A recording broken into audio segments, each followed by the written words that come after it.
নাতি নাতনিরা আবার এসে গেছি ঠাকুমার রান্নাঘরে, ছোট্টাম্মার রান্নাঘরে। দেখো আজকে আমি কি রান্না করি। আমি চিংড়ি পুঁই শাক করবো। এবার দেখো কি কি লাগবে। আমার লাগবে আলু, কুমড়ো, বেগুন আর পুঁই শাক। আর মশলা দেব এই হলুদ, নুন আর এই পাঁচফোড়ন, কাঁচা লঙ্কা, আদা আর এই তেজপাতা আর শুকনো লঙ্কা ফোড়ন দেবো আর পাঁচফোড়নের সঙ্গে, আর এই চিংড়ি মাছ।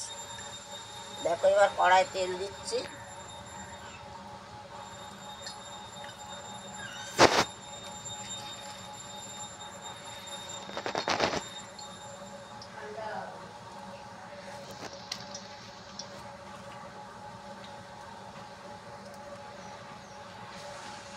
তেলটা গরম হলে একেবারে চিংড়ি মাছ, পাঁচফোড়ন সব দিয়েই আমি তরকারিটা বসাবো। এবারেই তেজপাতা, শুকনো লঙ্কা ফোড়নে দিলাম, এবার পাঁচফোড়ন দিলাম,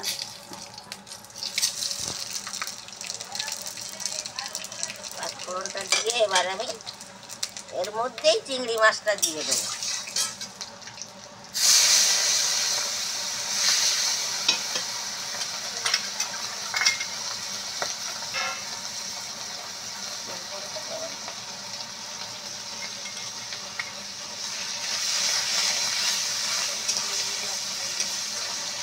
চিংড়ি মাছটা ভাজা হলে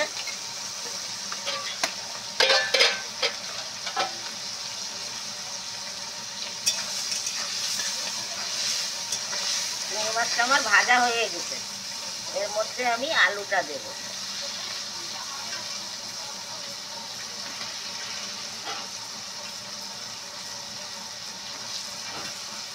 আলুটা একটু ভাজা করব, আলুটা ভাজা হলে বাকিগুলো দিয়ে দেবো।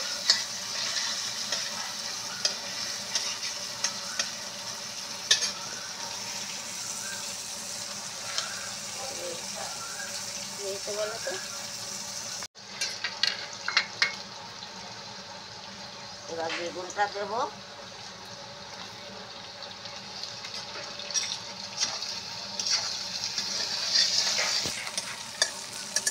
কুমড়োটা দেবো,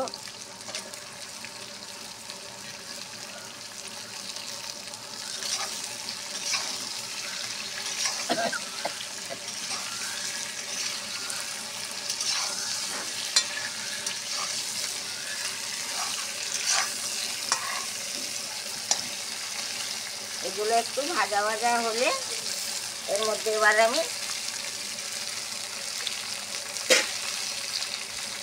নুন দিয়ে দেবো।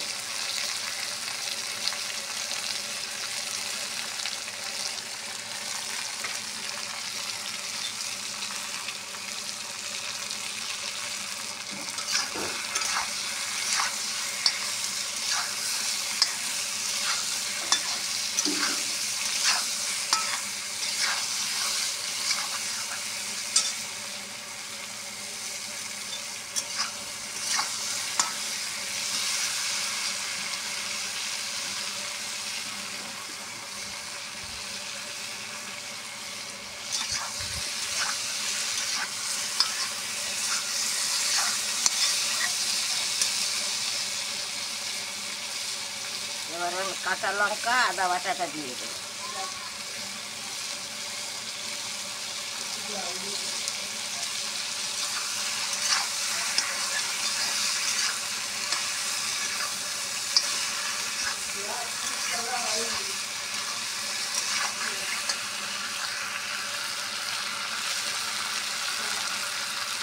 এবার আমি হলুদ দিয়ে দেবো।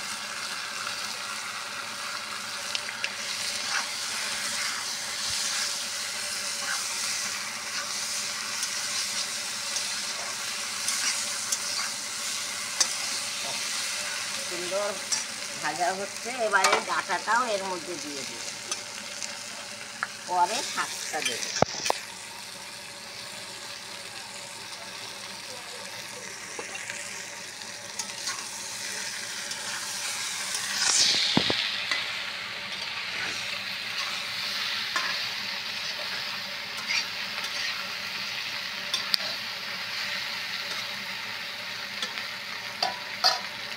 এবার আমি ঢাকা দিয়ে দেবো, একটু মজতে থাকবো।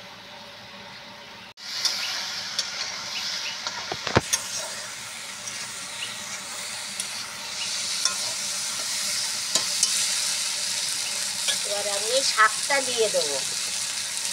দেখো শাকটা দিয়ে,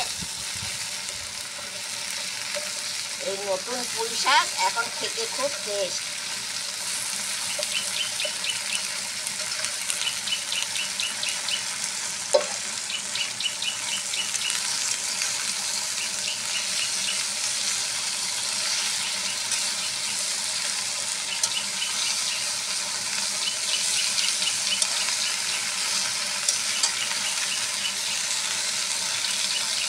এবার আমি ঢাকা দিয়ে দিলাম, একটু ওভনটা কম করে দেব, দিয়ে পুঁই শাকটা একটু মজিয়ে নেব।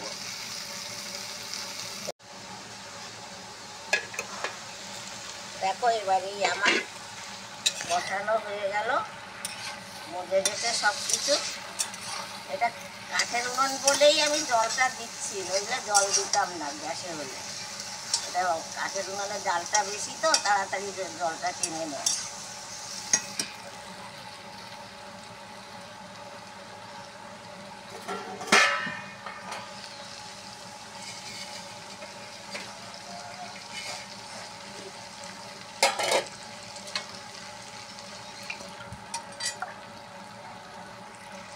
জল দিয়ে দিচ্ছি, ডাটাটা সিদ্ধ হতে একটু টাইম লাগবে।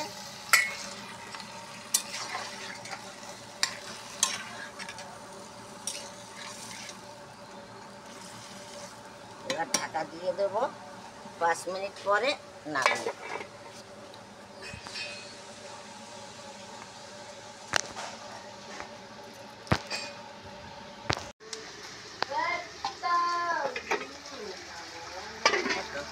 আমার তরকারি হয়ে গেছে, এবার আমি মিষ্টি দেবো, মিষ্টি দিয়ে এটা নামিয়ে দেবো।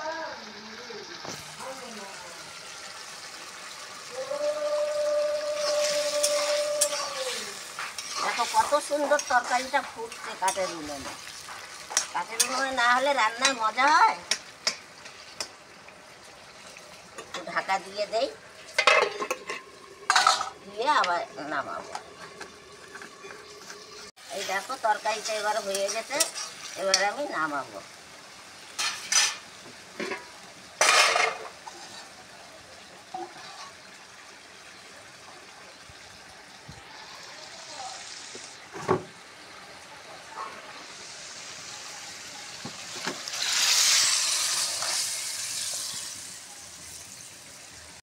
তরকারিটা কেমন হলো দেখে তোমরা কমেন্ট করবে, শেয়ার করবে, সাবস্ক্রাইব করবে।